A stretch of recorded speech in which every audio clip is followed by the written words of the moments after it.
नमस्कार, जय श्री राम साथियों। आप सभी साथियों का हमारे YouTube चैनल में स्वागत, वंदन, आभार।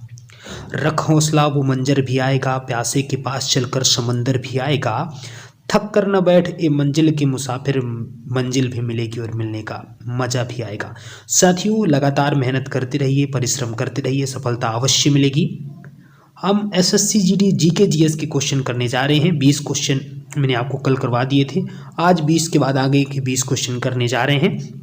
देखिएगा, क्वेश्चन आपके सामने है। पहला 21वां प्रश्न, वनस्पति जगत में निम्न में से किसको उभयचर कहते हैं? जी हाँ साथियों, वनस्पति जगत में निम्न में से किसको उभयचर कहते हैं? शैवाल, फंगस, टेरिडोफाइट या ब्रायोफाइटा?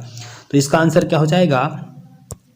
वनस्पति जगत में निम्न में से किसको उभयचर कहते हैं? शैवाल, फंगस, टेरिडोफाइटा या ब्रायोफाइटा? तो ब्रायोफाइटा को हम लोग वनस्पति जगत में उभयचर कहते हैं, ये आपको ध्यान रखना है। चलिए चलते अगले प्रश्न की तरफ। अगला प्रश्न इससे रिलेटेड थोड़ी सी जानकारी आपको दे देना चाहता हूँ। साथियों, ये ध्यान रखना एक बात और, कि जो ये जगत का यदि मैं बात करूँ, इस जगत के सदस्य जल एवं थल दोनों में अपना जीवन चक्र पूरा करते हैं। इस वर्ग को पादप जगत का एम्फीबिया वर्ग भी कहते हैं। ठीक है, एम्फीबिया मतलब जो जल और थल दोनों में रह सकते हैं, तो ये भी आपको ध्यान देना है। चलिए चलते अगले प्रश्न की तरफ। अगला प्रश्न आपके सामने, बैक्टीरिया में पाया जाने वाला प्रकाश संश्लेषण का आशय क्या कहलाता है? जी हाँ साथियों, बैक्टीरिया में पाया जाने वाला प्रकाश संश्लेषण का आशय क्या कहलाता है? मध्यकाय, श्वसन मूल, जीर्णधर या वर्णकीलवक? तो बैक्टीरिया में जो पाया जाने वाला प्रकाश संश्लेषण होता है वो क्या कहलाता है? वर्णकीलवक कहलाता है। क्या कहलाता है साथियों? वर्णकीलवक कहलाता है। बैक्टीरिया में पाया जाने वाला प्रकाश संश्लेषण जो है वर्णकीलवक कहलाता है। ध्यान रखना है साथियों, यदि कोई आपसे पूछे मनुष्य का रंग किस वजह से होता है? मनुष्य का रंग जो होता है वो मेलानिन पिगमेंट की वजह से मनुष्य का जो रंग होता है, मेलानिन पिगमेंट की वजह से मनुष्य का रंग होता है। मनुष्य का रंग जो डिसाइड होता है, काले गोरे जो भी होते हैं, वो किस वजह से? मेलानिन पिगमेंट जो पाया जाता है मनुष्य के अंदर। गाजर का जो रंग होता है, लाल जो होता है गाजर में, वो केरोटीन की वजह से होता है। किसकी वजह से? केरोटीन की वजह से। किसकी वजह से? केरोटीन की वजह से गाजर का रंग जो होता है कैसे होता है? लाल होता है। ये भी आपको ध्यान देना है। यदि आपसे कोई पूछे कि जो पौधों में वर्णलवक जो पाए जाते हैं, क्लोरोप्लास्ट जिसको बोल देते हैं, उसकी वजह से पौधों का रंग हरा दिखाई देता है। ठीक है, ये भी आपको ध्यान देना है। चलिए चलते अगले प्रश्न पर। अगला प्रश्न आपके सामने, मशरूम क्या है? जी हाँ साथियों, मशरूम क्या है? तो कवक है, पौधा है, और फिर से कवक एक ऑप्शन रिपीट हो गया, या फिर बैक्टीरिया है। तो मशरूम क्या हो जाएगा? इसका राइट आंसर हो जाएगा कि मशरूम एक कवक है। ये भी ध्यान देना है, मशरूम क्या है? एक कवक है। कवक जनित बीमारी थोड़ा जान लीजिए। कवक जनित बीमारी कौन कौन सी होती हैं? कवक जनित बीमारी, जी हाँ साथियों, क्या ध्यान रखना है? कवक जनित बीमारी कौन सी होती है? कवक से होने वाली बीमारी कौन सी है? तो ये आपको ध्यान रखना है। कवक जनित बीमारी को याद करने के लिए इसके लिए आपको एक ट्रिक ध्यान रखनी है। दादा खा गए थे। क्या ध्यान रखना है? दादा खा गए थे। क्या ध्यान रखना है? अपने लिए ट्रिक क्या हो जाएगी? दादा खा गए थे। जी हाँ साथियों, क्या ध्यान रखना है? कवक जनित बीमारी के लिए आपके पास ट्रिक क्या रहेगी? दादा खा गए थे। तो ये फर्स्ट वाले दा से क्या हो जाएगा? इस वाले दा से आपको लिख लेना है दमा। तो जो दमा होता है, थोड़ा सा आपको एक अलग कलर से लिख देता हूँ जिससे आपको ध्यान रहे। क्या ध्यान रहेगा? इस दा से क्या हो जाएगा? दमा। क्या ध्यान रखना है? दमा। दमा जो हो जाएगी इससे ही होती है। और इस वाले दा से क्या हो जाएगी? दाद। क्या ध्यान रखना? इस वाले दा से क्या हो जाएगी? दाद। दाद और दमा दोनों इससे होता है। इस खा से क्या हो जाएगा? खाज। क्या हो जाएगा? खाज। ये भी इसी से होती है बीमारी। ठीक। और गए से क्या ध्यान रखना है? इस वाले ग से क्या ध्यान रखना है? गंजापन। जो गंजापन होता है वो किस वजह से होता है? गंजापन जो होता है वो भी कवक जनित ही बीमारी है। ए से क्या हो जाएगा? क्या ध्यान रखना है? एथलीट फूट। क्या ध्यान रखना है? जो एथलीट फूट होती है बीमारी, दौड़ने वाले धावकों को जो होती है, वो भी इसी वजह से होती है। ठीक ना, एथलीट फूट ध्यान रखना है। ठीक है साथियों, तो क्या हो जाएगा? यदि आपसे कोई पूछता कवक जनित बीमारी के लिए क्या आप बताएंगे? दादा खा गए थे। द से क्या हो जाएगा दमा, अगले वाले द से हो जाएगा दाद, ख से हो जाएगा खाज, और ग से हो जाएगा गंजापन, और ए से हो जाएगा एथलीट फूड। ठीक है, तो ये भी ध्यान रखना है। चलिए चलते अगले प्रश्न की तरफ। अगला प्रश्न आपके सामने, विषाणु क्या है? जी हाँ साथियों, विषाणु क्या है ये ध्यान रखना है। विषाणु क्या है? कोशीय, अकोशीय, एक कोशीय या बहुकोशीय? तो विषाणु जो होता है वो कैसा होता है? विषाणु जो होता है वह अकोशीय होता है। क्या होता है साथियों? विषाणु जो होता है वह अकोशीय होता है। तो इससे विषाणु से होने वाली बीमारी कौन कौन सी होती हैं, इसको भी लिख लीजिएगा, फिर मैं इसको अलग से ट्रिक के माध्यम से आपको समझा दूंगा। लेकिन इससे जो होने वाली प्रमुख बीमारियां उसको ध्यान रख लीजिए। इससे कौन कौन सी बीमारियां होती हैं मेनली, तो थोड़ा सा ध्यान रख ही लीजिएगा। हालांकि सारी बीमारी इससे इंपॉर्टेंट बीमारी जो बार बार कई एग्जामों में पूछी जाती हैं, रेबीज, पीलिया, मिजल्स, एड्स, इनफ्लू, bird flu, polio, swine flu, चेचक, डेंगू बुखार, ये सब इसी से होती हैं।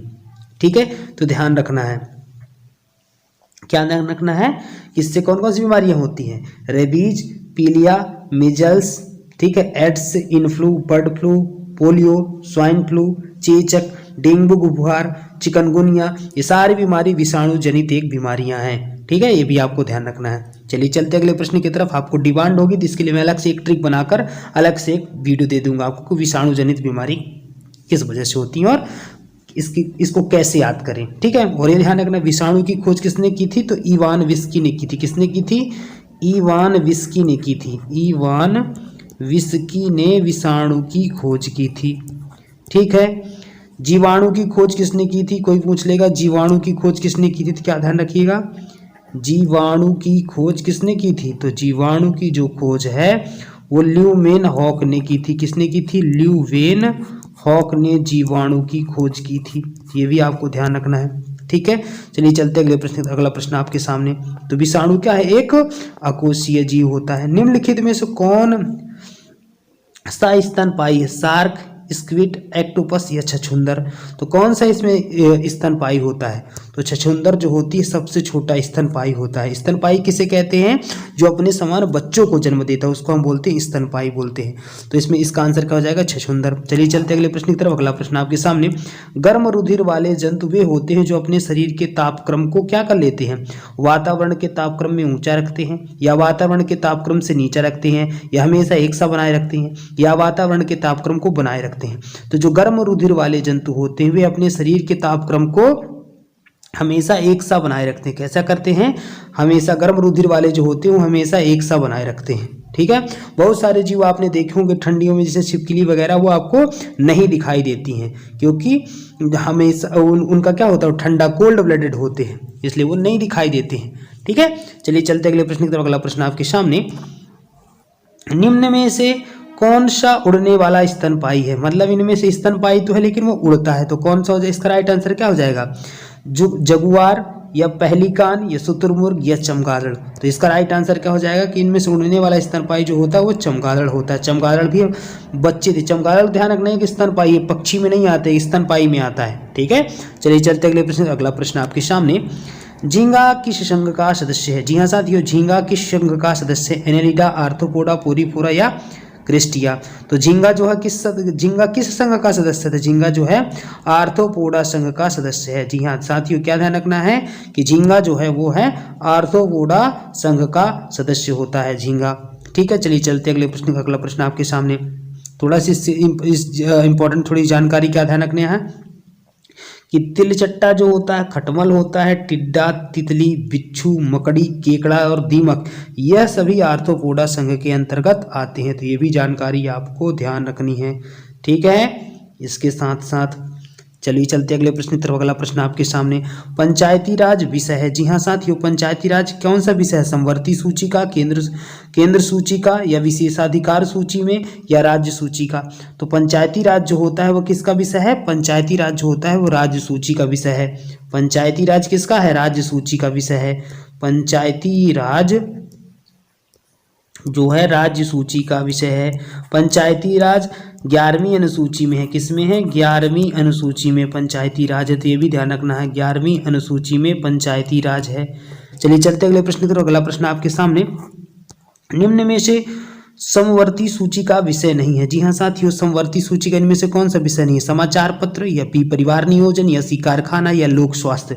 तो समवर्ती सूची का विषय कौन सा नहीं है? जो लोक स्वास्थ्य का विषय होता है वह समवर्ती सूची का विषय नहीं होता। बाकी समाचार पत्र भी समवर्ती सूची का विषय है, परिवार नियोजन भी समवर्ती सूची का विषय है और कारखाना भी समवर्ती सूची का विषय है। और जो लोक स्वास्थ्य होता है वो समवर्ती सूची का विषय नहीं होता है। चलिए चलते अगले प्रश्न की तरफ। अगला प्रश्न आपके सामने, अंतरराज्यीय परिषद का गठन संविधान के किस अनुच्छेद के अंतर्गत किया गया है? जी हाँ साथियों, अंतरराज्यीय जो परिषद का गठन होता है वो संविधान किस अनुच्छेद के अंतर्गत किया गया है? क्या अनुच्छेद 293 या अनुच्छेद 263 या अनुच्छेद 280 या इसे हम कह सकते हैं यह गैर संवैधानिक संस्था है।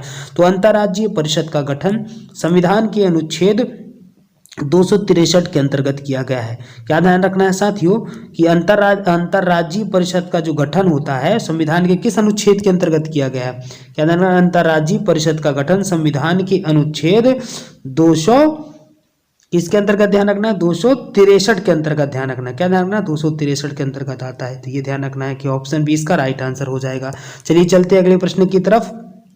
अगला प्रश्न आपके सामने, योजना आयोग है। जी हाँ साथियों, योजना आयोग है संवैधानिक निकाय, असंवैधानिक निकाय या तदर्थ निकाय या इनमें से कोई नहीं। तो योजना आयोग एक कैसा निकाय है? योजना आयोग एक असंवैधानिक निकाय है।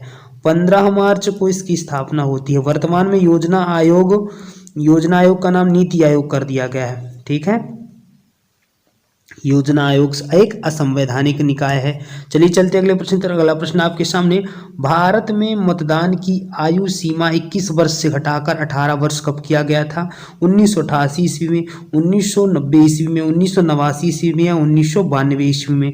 तो 21 वर्ष से घटाकर 1989 में किया गया था। भारत में मतदान की आयु सीमा 21 से घटाकर 18 वर्ष 1989 में किया गया था। इससे रिलेटेड और क्या जानकारी ध्यान रखनी है?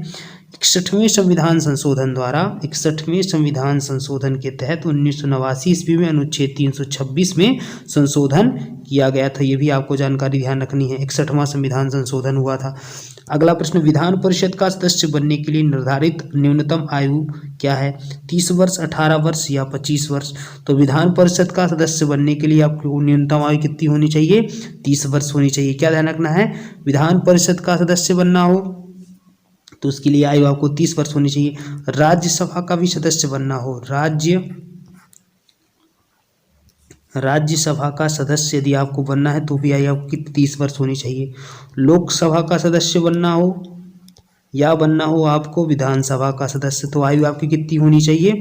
25 वर्ष होनी चाहिए विधानसभा का सदस्य बनना हो। अच्छा, यदि आपको 35 वर्ष आयु किस में मानी जाती है?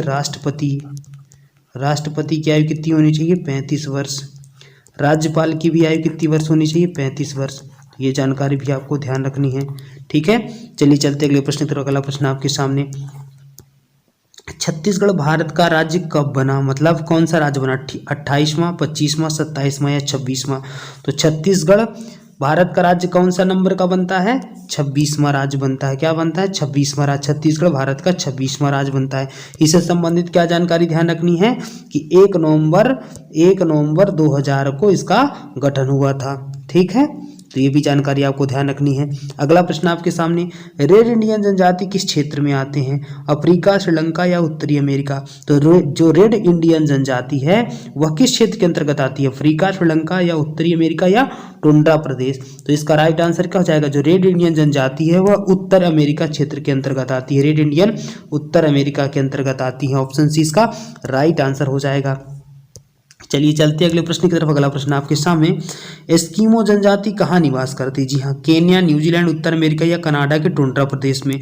तो जो एस्किमो जनजाति होती है वह जो है कनाडा के टुंड्रा प्रदेश में निवास करती है। क्या ध्यान रखना है? यह सबसे छोटी किस्म की जनजाति, मतलब छोटे छोटे से बौने लोग होते हैं। तो एस्किमो जनजाति जो होती है वह कनाडा के टुंड्रा प्रदेश में पाई जाती है। सबसे छोटी जनजाति के, सबसे छोटी जनजाति के लोग कहलाते हैं एस्किमो जनजाति। जो किर्गिज जनजाति होती है वह किस क्षेत्र में रहते हैं? मध्य एशिया, न्यूजीलैंड, उत्तरी अमेरिका या कनाडा? तो किर्गिज जो जनजाति होती है वह मध्य एशिया में पाई जाती है। क्या ध्यान रखना है? जो किर्गिज जनजाति होती है वह कहाँ पाई जाती है? मध्य एशिया में पाई जाती है। क्या ध्यान रखना? मध्य एशिया में किर्गिज जनजाति पाई जाती है। चलिए चलते अगले प्रश्न तरफ। अगला प्रश्न आपके सामने, निम्न में से राज्यपाल को जो शपथ है वो कौन दिलवाता है, मतलब राज्यपाल को शपथ ग्रहण कौन करवाता है, मुख्यमंत्री, प्रधानमंत्री, उच्च न्यायालय का मुख्य न्यायाधीश या राष्ट्रपति। तो राज्यपाल को शपथ कौन दिलाता है, उच्च न्यायालय का मुख्य न्यायाधीश। क्या ध्यान रखना है, निम्न में से कौन राज्यपाल को शपथ ग्रहण दिलाता है, तो क्या हो जाएगा, उच्च न्यायालय का मुख्य न्यायाधीश।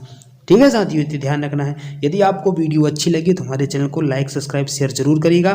Thanks for watching this video. जय जय श्री राम।